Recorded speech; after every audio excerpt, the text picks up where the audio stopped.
Հունվարի 8-ին Սամվել Շահրամանյանը ընդդեմ պատմության դասագրքի հեղինակների գործի քննությունը ավարտվեց։ Երևան քաղաքի առաջին ատյանի ընդհանուր իրավասության քաղաքացիական դատարանը եզրափակիչ ակտը կհրապարակի փետրվարի 2-ին։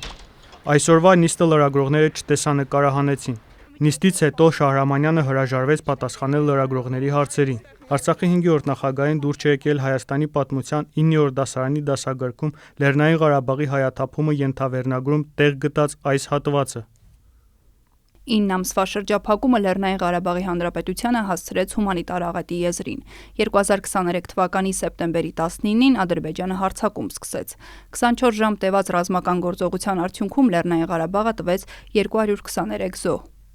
Լեռնային Ղարաբաղի Հանրապետության նախագահը ստորագրեց այն լուծարելու հրամանագիր։ Լեռնային Ղարաբաղի Հանրապետությունում մնացած ողջ հայ բնակչությունն ավելի քան 100,000 մարդ հարկադրված լքեց իր հայրենիքը։ Շահրամանյանը հերքմամբ պահանջում է ներկայացնել ամբողջ կոնտեքստը։ Նա հայցադիմում ներկայացրեց ընդդեմ դասագրքի համահեղինակ Նժդե Հովսեփյանի ու Կրթության նախարարության։ Գրքի ուսումնասիրությունից ստեղծում է մի տպավորություն, որ քանի որ Արցախի Հանրապետության նախագահը իբրև թե կայացրեց Արցախը լուծարելու վերաբերյալ հրամանագիր, դրա հետևանքով Արցախի ողջ բնակչությունը տարհանվեց կամ բռնի տեղահանվեց Արցախի Հանրապետությունից։ Կարծում եմ բոլորիդ համար պարզ է եւ ակնհայտ, որ Արցախի Հանրապետության բռնի տեղահանումը ամենևին կապված չէր նման բովանդակությամբ Արցախի տեղեկատվական շտաբում տեղ գտած հայտարարության հետ։ Դասագրքի համահեղինակ Նժդե Հովսեփյանը ասում է, որ պատմությունը ճշգրիտ գիտություն չէ եւ չի կարող մեկ նախադասությունը համընդհանուր ընդունելության արժանանալ։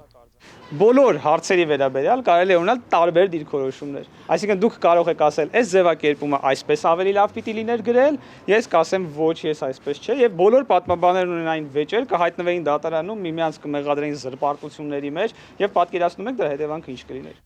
Շահրամանյանի ներկայացուցիչ Ռոման Երեսյանը ասում է, որ նման փաստաթուղթ իրականում չի եղել, այն պարզապես հայտարարություն էր։ Խոսքը վերաբերել է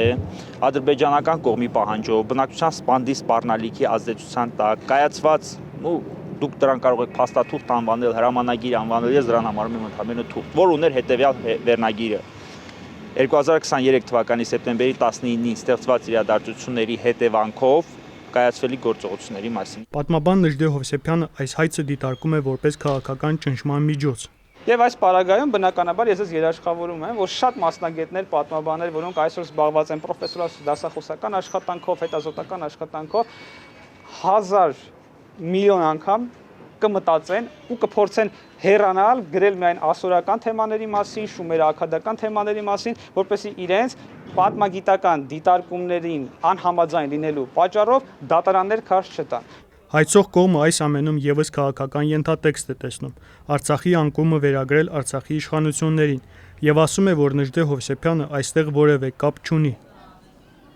Հայցվող կողմի համար կարևոր է, որ դասագրքում շեշտվի այդ հայտարարության նպատակը, որը իրավական ուժ չուներ, Հայաստան-Արցախ միջպետական ճանապարհի ապաշրջափակումն էր եւ բնակչության սպանդի կանխումը։ Այսօրվա դատական նիստի մանրամասները կարող եք կարդալ Civilnet-ի կայքում։